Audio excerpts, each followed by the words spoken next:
Hey, Randy. Hey there, Kev. What's up? Well, I kind of need your help. I was trying to upgrade my PC. Yeah, there's wires hanging out the back. Well, I got a new video game, and it wasn't installing, so a friend of mine said just, upgrade the video and the memory. So I thought, how hard can that be? Just, move a few screws, put in something new, and... Oh, man. Well, I don't even know if I can put it back together again, honestly. It's kind of pulled apart. No, I don't want to be putting that thing back together. That looks like a mess. So what do I do?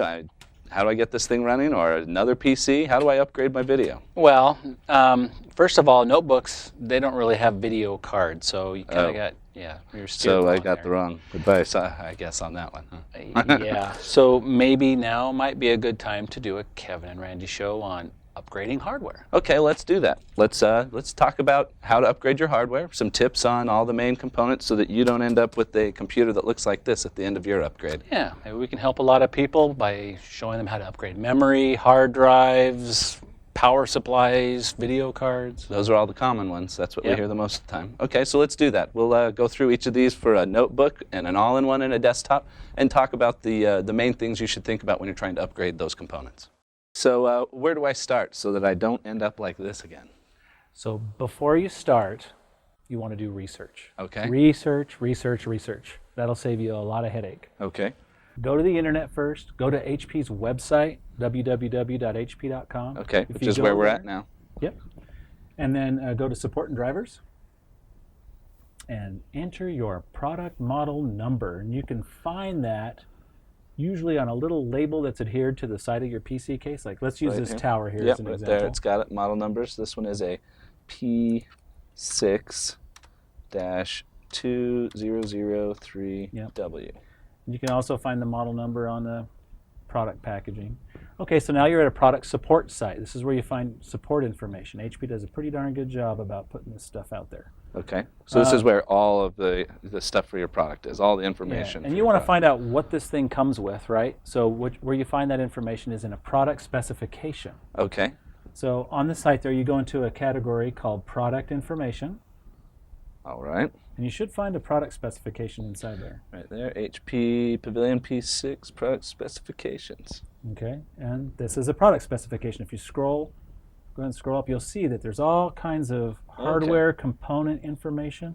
Right there's memory, video graphics. And it says memory upgrade information, right? So, hey, right there. Yep, memory upgrade information. So you can find the information that you need to upgrade many of the components in your computer just using this. Just this part. Okay. Okay. So what would I do if I wanted to find out like the video? So this here shows me the memory. Is the video same thing? Well, the video says that this particular unit comes with an integrated graphics, but that doesn't mean you can't put a video card in there. Right? And we'll talk about that later when we talk about video card upgrades. But another good place to go for that information is motherboard, right? Okay. A lot of your upgrade information comes from your motherboard, and HP even has a motherboard specification. Oh, and so it's even linked to there from your product specification. And this happens to be a motherboard specification here for a whole. Okay, so it's got further details of each thing that can plug into this motherboard. Yeah, it tells you what the chipset it comes with. There's one called video right Processor there. upgrade, memory upgrade. So this has all your main component upgrade stuff right here for the motherboard. Right. Excellent. Okay, so once I've researched my product and know what it can put into it, then I can go to the store and get it, or is that the next thing? Well, another good thing, so before you add a video card or memory or whatever, you want to actually figure out how to do it first. Hopefully there's some information out there that shows you how you can upgrade a video card like in this tower. Okay. So let's go ahead and go back a few steps to go back to the support site. Okay. Okay. And if you go to the how-to category, all right, that's how to do stuff on your PC. There's another one called adding and replacing hardware. Okay. And there's lots of articles in here as well. Replacing the power supply, adding a CD/DVD drive. Why don't you just bring one up for an example? Adding and replacing expansion video card. So right there. So I can add a video card to this PC. Yeah, and there you go. And These are really nice articles. It even has a video that you can view. There's shows you the step-by-step as well. So it's got a video with the whole process, and then little steps here that show you each important part and There's the screws. Animated graphics, and you can print it out. So it's a very useful tool. If you can find one of those on HP's website, they're great. It would have helped me a lot, I tell you. When I started taking that notebook apart, it took a couple of hours just taking screws apart. This would have helped so much. Yeah, you want to. Hopefully, you'll have something like this if you ever go to upgrade. Okay. All right. So then now I know I can get into it, and I know what the specs are for the product. So now what? What do I do now? Well, you should probably go kind of do a dry run first, and a dry run. Yeah, like if you're going to upgrade memory, go open the case and look at the memory. So you're saying open up the PC, use this kind of stuff, open it up and see if I can get in there and actually make the change to the part. Yeah, so there's like the things that you do before you get in there and start working around. There's some important things you need to do, like you need to shut it off properly, right? And then you also need to pull the plug, right, the power. And there's some things that you need to know, like ESD and stuff that we'll go into here in a second. Okay, so the first thing is shut it down. Okay, well let's shut it down then. So now you're in Windows 8. Yep, I am. So you're going to have to.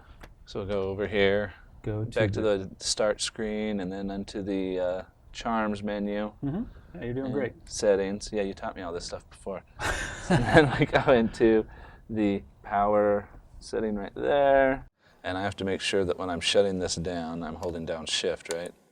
And then I in Windows 8, if you hold down Shift and then click Shutdown, it's a full power shutdown, which is better for upgrades. All right, it's shut off, so now I'll just start unplugging it? Yeah, pull the power cable. Pull all cables. Okay. Unplug everything, make sure you know where they go. And then also, if you have it, ESD is important, so it stands for electrostatic discharge. When you have a case open, right, you have little microelectronics in there that are sensitive to electricity. Like when you rub your feet on the carpet and zap something. Yeah, that happens inside there when you're working on it. Boom, you've damaged some expensive components. Right. So that's what this is? Yeah, but if you don't have it and work over like a kitchen table over linoleum or hardwood floor or something, definitely not over a carpet so that you're not generating that charge. Okay. But yeah, ESD is definitely preferred, like if you have a mat or a special a wrist strap. ESD wrist strap. Yep. So the main thing is you want to just make sure you don't have static buildup as you're touching the inside of the. Definitely. Okay. So now let's talk about the different types of coverings that we have here. So the notebook. Right. So now your notebooks, a lot of HP computers have access panels. Some don't. So why don't you flip that over there? Okay. So when you're saying access panels, you mean to get to the parts that are inside here? Correct. Because I know I took a few of these things off in my trial. Yeah. So you may want to go in there and upgrade memory, for example, but you may find that it's very difficult to get to. Okay. Now in this case, this is a good example of lots of access panels to get to the various parts. There's the battery compartment there. There's like here's your hard drive. There's a memory cover that you can just easily access one panel and remove it to get to the part that you need to upgrade. Okay, so for this one to go to memory, I would just have to unscrew these, pull this off, and the memory should be right there. Yeah, and there's usually little symbols that kind of look like it, or it'll be there's labeled a memory. Or that's the keyboard. And there's a disk drive. Okay. There's memory. Yep. And these touch smarts here, the all-in-ones, the big ones, they're similar. On the back here, there's usually some access panels. And again, those part replacement articles that are on the website, add hardware stuff. They'll show you all that. And here, towers are usually very upgradable, right? And so what they have here is they'll have an access panel to where there's like one screw, and then you can slide this panel off. And I'll just set that off to the side so that you can get in there and you can access the components like hard drive, memory, and this looks like it's a lot easier to get inside of that. Towers are more upgradable than notebook PCs. Okay, so that's how we get into them. You just look at their access panel, use the document with the video in it that shows how to get into it. Okay. Now we've opened the cases, we've looked into the access panels and all that. Let's talk about upgrading some of the hardware, like the memory. I clearly... Memory's a good one because that's like the #1 thing that people do. That's right. Yes. And I didn't do it very well. So clearly my first attempt was a failure. So walk me through this. What do I need to do to upgrade the memory on this notebook? Okay, well first, based on your research, after you figured out what memory you need, right?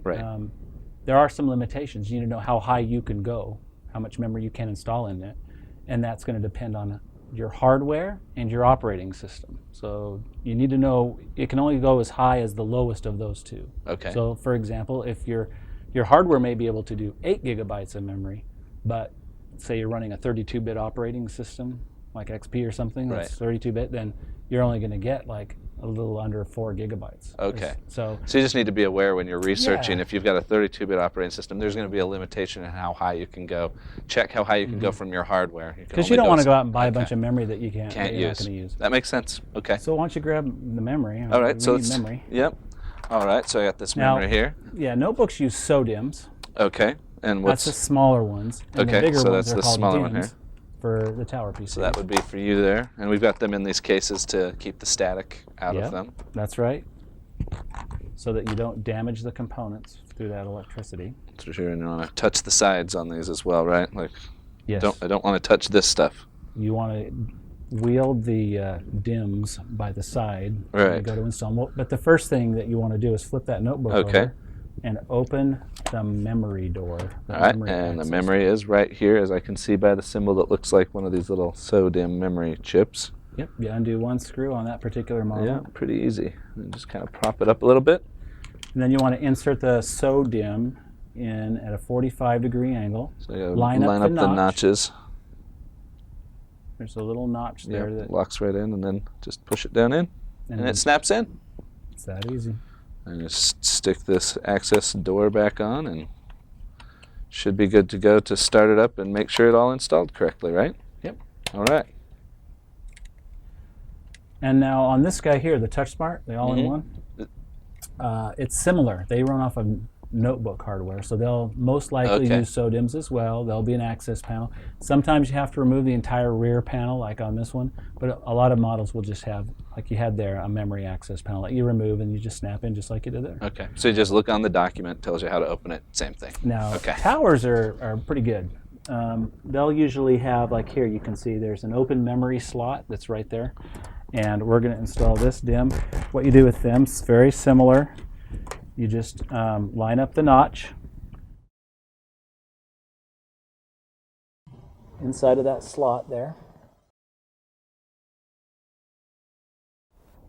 and it just goes in there. You push straight down, put your fingers on the edge, the top edge, and then just push straight down, and you hear it snap into place. And there's two armatures, one on either side, that kind of comes in. That's the snap sound is. So it's locked in. Okay. But the key here that you want to know is you want to try to use the same make and manufacturer of memory DIMMs, right? So when you're out there doing your research, find out what comes with it, verify it, and if you can take the DIMM out and take it to the store if you're buying locally, like we said earlier, then that's great, because that's your greatest chance for compatibility. But like here, we have two different types. Your system's only going to run as fast as the slowest of those two DIMMs that you put in there. So that's just something to consider. It'll still work. It'll still work great. So you just want to make sure. You want to make sure that you have two. That's why if you have two of the same kind, you know that they're going to run at the highest speed possible. But if you have one that's at that's got a faster speed rating than the other, it's going to go at the slower speed rating. So you're not getting the full value of that higher speed rating. So if you can buy the same make and manufacturer as what came with. Right. Okay. That's easy enough to know. For compatibility. Two of the same kind. Yes. Let's talk about upgrading the video card then. So let's do that. I clearly failed at that as well because it didn't even have a video card. So, but are there research? Right. Are there notebooks that you can upgrade video card, or what do I do with that? Is there an option here? Notebooks, no. But again, research, right? Your research would have found that that's a no video cards for notebooks, which almost every notebook already has a port on the back so that you can output to another monitor. But you can upgrade a video card to make your game faster. Okay, right? so the only thing you can really do there is like memory, like we were. Okay. So it's because it's got the built-in video card there. There's not really a slot to stick one in, so you can just pretty much do video out. Yep. And yeah. So, but like with this TouchSmart, again, most of those video cards aren't really upgradable. Some of them have MXM slots, but they're really hard to get to. So really, the answer is no. But if all you want to upgrade for is to add another monitor, like you're going to do a presentation or something, you can use a USB video adapter. It's not going to be faster, but yeah. So one of these right here. Yep. So I'll have to bring that over here. So you may not have a video out like the notebook does, or even with a notebook this would work too. That's true. So that'll give you another video card that you can use to add another display device. So I just run USB out, and I can go to a DVI port for another monitor. And install the drivers. Just install the drivers. Yep, it's that easy for the most part. Okay. Now for towers, yes, you can upgrade. These are like little gaming machines. That's why so many people use the desktops for power computing and all that, because you can add more to them and upgrade and change them. That's right. And in order to upgrade these, they usually have a special slot called a PCIe 6x16 right here. This is the video card slot. Okay. Now remember, we researched the specs on this one, right? And we found out that it has onboard video, which is coming out the back here. Yep. But we see that we have an open PCIe x 16 slot. Okay. To where we can add a video card. So we went ahead and did that. We went ahead and got a video card.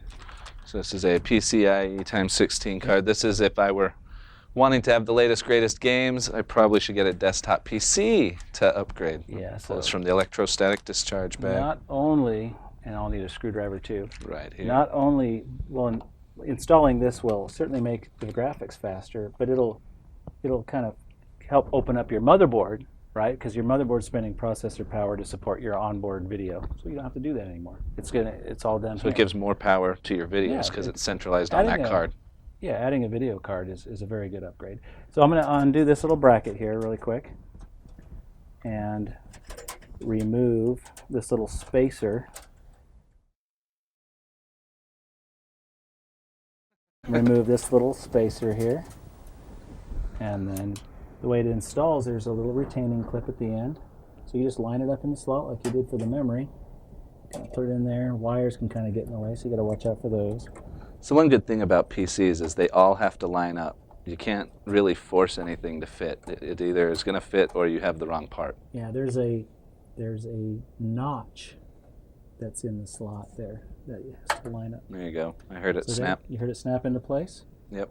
And then you just replace the bracket. And then the other thing is when you're doing the research for this, beforehand you want to find the video card, the driver, on the internet. Oh, right. You'll need to have the software to run this after you've installed it. You're going to have to have software and drivers so that the PC knows how to use that card. Yeah, and it may come with a disk, right? And if that's the case, then you've already got it. And for most of these, they're plug and play, right? Meaning for Windows, if you have Windows, you once you install the card and you fire it up the first time, you turn it on, boom, it'll just come up and plug and play, and you'll be functional. And then you can go out on the internet and download the latest drivers. It needs. Yep, that makes sense. And what if you get a video card, though, that actually it doesn't start up, it's not pulling enough power, or is there other things you have to think about with video? Yeah, if you're going to go get a really nice video card that has a lot, sometimes those nicer video cards have more power demand, so you want to check the label on your power supply to see how much overall total wattage it has.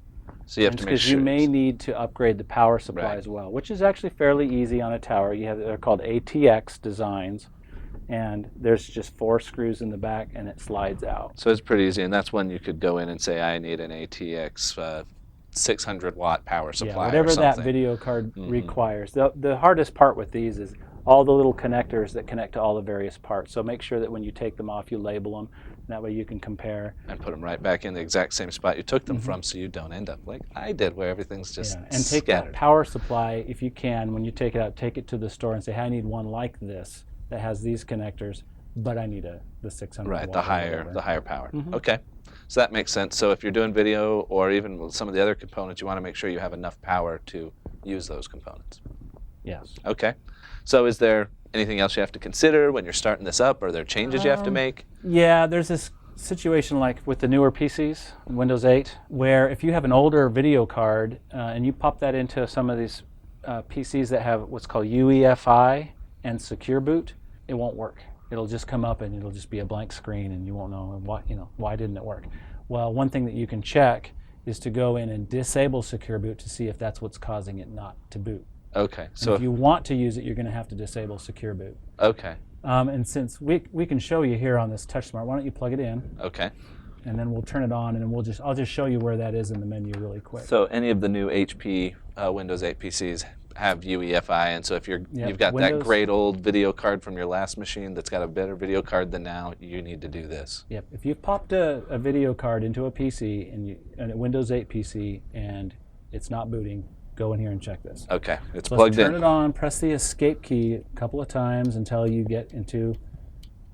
start menu appears. There it is. And we're going to press the down arrow key on the keyboard until it says computer setup. That's the BIOS. We go in, press enter, And then I'm going to press the right arrow key a couple of times until we see security. I'm going to go down to where it says secure boot configuration. I'm going to hit enter. You're going to see a red screen, kind of scary, but it's okay. We're going to press F10 to continue, and we're going to disable secure boot. Okay. All right. And then I'm also going to enable legacy support. So they're saying turn off the new feature, turn on the old feature to make it work. Yep. Exactly. I'm going to hit F10 to accept. And then to save it. F10 again to save changes and exit. I'm going to press enter, and I'm going to say yes. It's going to boot in, and hopefully you're going to find that it's going to boot using your old video card. Now when this comes up, it just is asking you to complete the operation by entering this code. It's saying you change the mode just to let you know, do this so that you're really changing the mode. Yeah, it says type 5381 plus enter. So why don't you go ahead and do that? 5381, enter. And your code may be different, and then it starts up into Windows 8. And then you should see it, and there you go. Okay, so that's all you need to know for video update then. So once you've added your video card, got your power supply, if you're in Windows 8, change the secure boot if it's an older card. All right. Other than that, we're good to go. No other major changes that you need to think of. And let's turn this back off. Let's power down, shut down, so that we can prepare it again for hard drives or for another component. For another component, yes. All right, so let's talk about hard drives. What do we have to do to upgrade or replace a hard drive? Do I just dive in, or is there anything I need to think about first? Well, yeah, you do. If you're going to replace the main hard drive, like your hard drive failed, you need to have a recovery solution, right? Recovery media that you can put in after the hard drive is replaced so that you can restore the original system image. Okay. All the software that came with your computer. So I have to run the recovery system through the recovery disk or something to put it all back onto the new hard drive. Right, after it's replaced. So you need to know that. Make sure you have recovery disks before you go in and install it. Right, and that your drive is at least as big as your previous drive or has more space than that. Very good. So that yeah, you don't want one that's too small. Yeah, okay. So is that the only thing I need to be concerned about? Should I just dive in now? Just go ahead and dive in. Okay. Flip it over like you did for memory. And this seems easy. I'm getting pretty good at taking screws out of these laptops, let me tell you. So there should be an area for the hard drive there. So right here, it says hard drive, shows a picture of little disk drives. And just a couple of screws to take out here. And just pop it up a little bit. Yeah. And there's a printed thing in here that tells you the main steps. Unscrew one more little screw here that loosens it. And then there's a tab right here that helps you pull it out. You just lift it up and pull out. Yep, that's how you do it on that a easy. PC. So say I have a new one, I take that new one and just slide it back in, right? Same thing. You slide it in. That's an mSATA drive. Okay, so this is mSATA. Because it's mini, it's smaller than a regular SATA that you'll see over here on the tower. Are there other types of drives that you might see out there? Those are the two big ones. Okay. Right. There's IDE, but they're older. Okay, so on the older PCs, you might run into an IDE drive, but for anything in the last 5-10 years, you're probably in SATA. Yeah, when you're doing your research ahead of time, make sure that you get the right type that matches your computer. Okay, yep, all part of that research. Good. All right, now it's your back. TouchSmart and AIOs up here, they're very similar to what you just did, right? They use about the same kind of parts. Yep, mSATA parts usually. I think there's a few out there that have a regular SATA, but again, you'll have an access panel that you remove. Okay. To do that. Also, here's the tower. You'll see the drive's much bigger. There's 4 screws holding it in, and it has a bigger SATA cable here. The power cable and the SATA here's cable. The power cable. Okay. And this particular model does not have a space to install an additional hard drive, but a lot of the PCs, tower PCs that HP makes, do have another space. slot, so you can have more than one disk drive in there. Yeah, and then you can just use the screws that come with to install it, and then hook up the extra power supply and the SATA cable that goes to it, and to get more hard drive space. But there is something that you kind of need to know, that if you're going to replace the original drive as a boot drive, if you go out and you try to get something too big, when I say too big, that's more than 2 terabytes. Okay. Right, you could run into some issues around how you partition that or make that. It won't work if it's larger than 2 terabytes on previously MBR type setups. Stands for master boot record. So you mainly need to know if you're upgrading past 2 terabytes If your hard drive's bigger than 2 terabytes, you're going to have to do something else. It's not just going to start up. You might not have as easy of a time. So if you get something that's bigger than 2 terabytes and you're wanting to upgrade and do it yourself, you may run into problems there. You have to just remember you have to do more research, and you'll need to use a GPT if you want a partition that's larger than 2 terabytes. A GPT partition is some software that allows you to partition it to make it work? Is that? It is a type. It's like the master boot record kind of. It's a way that the PC looks at the drive to understand. Think of it that way. Okay. Yes. Just you'll need to do more research if you're going to go down that road. All right, so should be easy enough as long as you're below 2 terabytes. If you go over 2 terabytes, research will help you figure it out. On the main drive, yes. Okay, so anything else that we need to cover here on these? For hard drive, that's pretty much it. Okay, so now we've explained the main upgrades of all the main components that most people do, the hard drive, memory, video card on a notebook, an all-in-one, and a desktop. But if you run into any issues, you can go out to HP's website and look for this stuff. Like we said, research. Go to the HP.com website, look up everything on your product first, and you probably won't run into problems later. But if you do, you can still go to our website and look for documents that'll answer your problems, or go to the HP support forums and ask a question. Because people there, very sharp, they can help you with almost any upgrade that you're trying to do. So we hope that helps you. Happy upgrading. Yep. Good luck upgrading.